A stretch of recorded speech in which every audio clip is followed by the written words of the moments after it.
হাসিনার আগামীকাল রায় হবে এবং আগামীকাল আমরা সারা দেশব্যাপী সেলিব্রেট করবো ইনশাআল্লাহ। এই স্বাধীন বাংলাদেশে আনা হবে এবং তার ফাঁসি হবে ইনশাআল্লাহ। তো যে কোনো উৎসবে আমাদের মধ্যে আনন্দ বিরাজ করে, তাই না?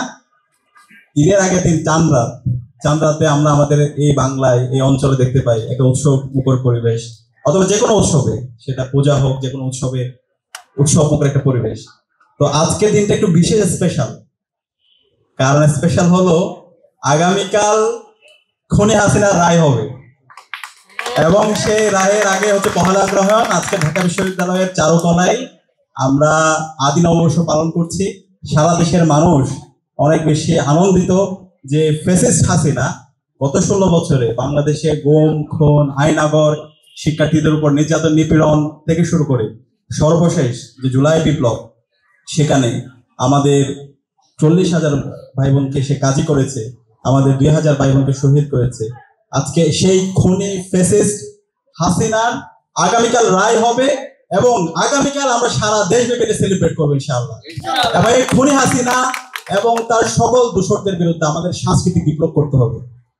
এই ফেসিবাদী রায়, এই ফেসিস্ট রায় বাংলাদেশের মধ্যে একটা সম্ভাবনাময়, একটা সুজলা সুফলা শস্য শ্যামলা দেশকে তারা একটা অকার্যকর রাষ্ট্রে পরিণত করেছিল। গত 16 বছরে এই খুনি হাসিনার অবৈধ শাসনকে বৈধতা দিয়েছিল কালচারালি কিছু কালচারাল ফেসিস্ট চক্র। তো এই কারণে আজকের এই আয়োজনটা বিভিন্নভাবে আমাদের কাছে গুরুত্বপূর্ণ। 1 নম্বর গুরুত্বপূর্ণ হচ্ছে এই আয়োজনের মাধ্যমে আমরা আমাদের যে এই অঞ্চলের আমাদের যে মাটি ও মানুষের যে সংস্কৃতি, সেই সংস্কৃতি আমরা ফুটিয়ে তুলেছি।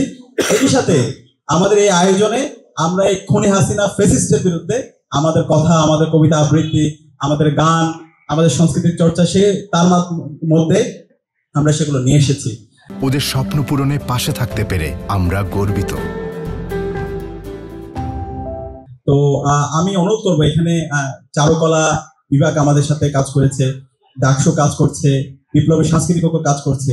আমাদের সবাইকে এই সাংস্কৃতিক বিপ্লবের জন্য আমাদের কাজ করতে হবে। বাংলাদেশে এখনো এই খুনি হাসিনার দোসররা তারা রাজনৈতিকভাবে হারছে, কিন্তু কালচারাল ফেসিস্টরা তারা এখন পর্যন্ত বিভিন্ন জায়গায় ষড়যন্ত্র এবং চক্রান্ত করছে। এই কালচারাল ফেসিস্টদেরকে সমূলে উৎপাদন করতে হবে। এটা যদি আমরা করতে না পারি তাহলে এই অঞ্চল মানুষের মুক্তি নাই। বাংলাদেশে যদি আবার কখনো সংকট তৈরি হয় সেটা এই কালচারাল ফেসিস্টরাই করবে। সুতরাং এই খুনি হাসিনাকে যারা 16 বছর তার গুম, খুন, আইনাগরকে টিকিয়ে রাখতে যারা সহযোগিতা করেছে, যারা ফেসিস্ট হতে তাকে সহযোগিতা করেছে, তাদের এই বাংলাদেশে আর কোনো স্থান হবে না। খুনি হাসিনার তো কালকেই রায় হয়ে যাবে ইনশাআল্লাহ এবং তার ফাঁসি এই স্বাধীন বাংলাদেশে হবে ইনশাআল্লাহ। ভারত থেকে এই স্বাধীন বাংলাদেশে আনা হবে এবং তার ফাঁসি হবে ইনশাআল্লাহ। এবং তার সকল যে দোসররা আছে তারা গুপ্ত অবস্থায় থাকুক অথবা যারা একটু গর্ত থেকে বের হওয়ার চেষ্টা করতেছে, সবার বিচার এই বাংলাদেশে হবে। বাংলাদেশে এই খুনি হাসিনা এবং তার দোসরদের রাজনীতি করার কোনো অধিকার নাই।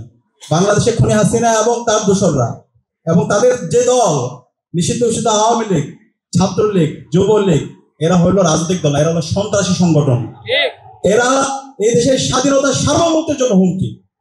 সুতরাং তাদের এই বাংলাদেশে রাজনীতি করার কোনো অধিকার নাই। তাদেরকে যেখানে পাওয়া যাবে সেখানে প্রতিরোধ করতে হবে এবং এই খুনি হাসিনা এবং তার দোসরদেরকে সমূলে উৎপাদন করতে হবে। এবং সেই জায়গায় আজকে সারা বাংলাদেশের মানুষ এক হয়ে গেছে, সকল রাজনৈতিক দলগুলো এক, সকল ছাত্র সংগঠন এক আছে। সুতরাং আমরা সবাইকে অনুরোধ করবো, একই সাথে আমাদের এই পরবর্তী যে প্রজন্ম আছে তাদেরকে দেখাইতে হবে এই খুনি হাসিনা কত বড় ফ্যাসিস্ট ছিল।